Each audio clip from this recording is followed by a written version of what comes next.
Nous allons vous présenter la fabrication d'un sirop à l'aspirine, AQPR FA37. Les sirops appartiennent aux formes liquides. Ils sont administrés par voie orale. Cette formulation nécessite un principe actif, l'acide acétylsalicylique, et deux excipients, l'eau et le saccharose. L'eau va servir de liant à la préparation. Le saccharose va jouer un rôle prépondérant dans la fabrication, c'est pour cela qu'il est en grande quantité. Le saccharose va avoir deux rôles majeurs dans les sirops. Tout d'abord, ça va développer le goût sucré du produit, le rendant plus agréable à boire. Il va aussi jouer un rôle de conservateur en inhibant les micro-organismes. Tout d'abord, nous allons expliquer le rôle de conservateur du saccharose. L'eau libre, présente dans la fabrication, va interagir avec le saccharose et se lier à lui. L'eau devient alors liée au saccharose et ne peut plus être utilisée par les micro-organismes pour leur réaction biologique, et donc éviter le développement des micro-organismes. On parle d'activité de l'eau. Plus l'eau est libre, plus l'activité est proche de 1. Plus l'eau est liée, plus elle est proche de 0. Afin de comprendre le rôle de l'activité de l'eau, nous allons expliquer le graphique suivant.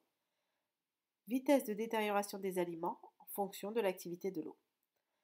Plus l'activité de l'eau est proche de 1, plus les réactions de détérioration par les micro-organismes sont rapides. Plus l'activité de l'eau à W diminue, moins il y a le développement microbien, à W égale 0,7. Donc, dans notre sirop, il n'y a plus d'eau libre, il n'y a que de l'eau liée au saccharose, à W proche de 0,7. Donc, il n'y aura pas de développement microbien possible, d'où le rôle de conservateur du saccharose. La base de cette fabrication est un mélange solide, saccharose, liquide, eau. Les molécules de saccharose vont se dissoudre et se lier aux molécules d'eau. La dissolution se fait à chaud car elle se fait plus rapidement qu'à température ambiante. Il faut absolument maintenir une température inférieure à 85 degrés Celsius pour éviter de faire du caramel et de modifier les caractéristiques organoleptiques du sirop.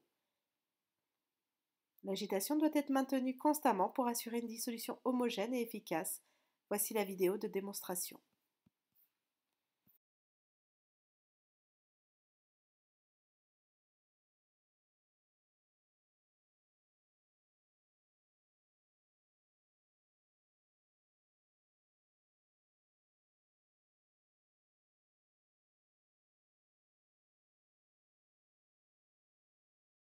Pour toutes les formes liquides issues d'un mélange solide-liquide, une filtration est nécessaire avant le conditionnement.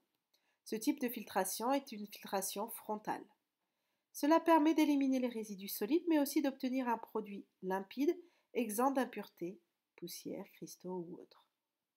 Voici la technique pour filtrer le sirop.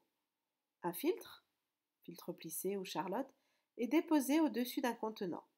Le sirop refroidi est filtré. Le gâteau est composé des résidus non désirés et le filtrat est composé de notre sirop à conditionner.